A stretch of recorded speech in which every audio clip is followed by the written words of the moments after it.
আমরা বাঙালিরা মাছের মাথা খেতে বড্ড ভালোবাসি। তাই বাড়িতে মাছের মাথা থাকলে সেটা দিয়ে নানান ধরনের রান্না করা যায়। তার মধ্যে মাছের মাথা দিয়ে ভাজা মুগের ডালটা আমার সবচেয়ে প্রিয়। বউ ভাত, আইবুড়ো ভাত আর অন্নপ্রাশনে এই ডালটা অবশ্যই বানানো হয়। প্রথমে মুগ ডালটাকে একটা কড়াইয়ে একটু লাল লাল করে ভেজে নাও। ডালটা ঠান্ডা হয়ে গেলে জল দিয়ে ভালো করে ধুয়ে নাও। তারপরেই ভাজা মুগ ডালটাকে সেদ্ধ করে নিতে হবে একটু নুন আর হলুদ দিয়ে।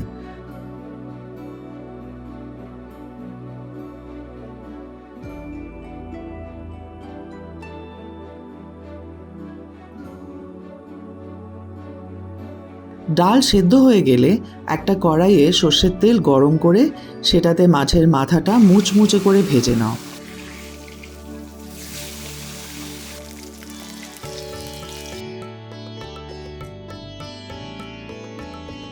এটা কাতলা মাছ বা রুই মাছের মাথা দিয়ে ভালো হয়।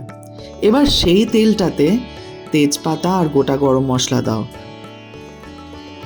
তারপর একটু জিরে দিয়ে একটা পেঁয়াজ ঝিরিঝিরি করে কেটে হালকা করে ভেজে নাও। পেঁয়াজটা নরম হয়ে গেলে একটু বেশি করে আদা বাটা আর একটু রসুন বাটা আর একটা টমেটো কুচি করে দিয়ে দাও।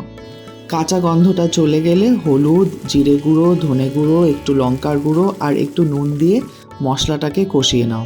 দরকার পড়লে একটু গরম জলে ছিটে দিয়ে দিতে পারো, তাহলে মশলাটা কড়াইয়ের তলা লাগবে না।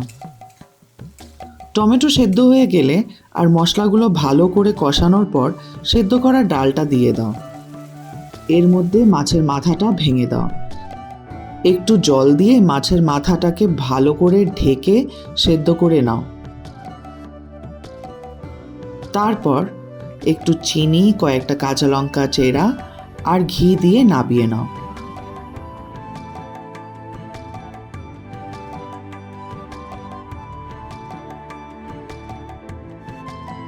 তোমাদের এই ভিডিওটা ভালো লাগলে লাইক ও শেয়ার করো আর সাবস্ক্রাইব করতে ভুলো না।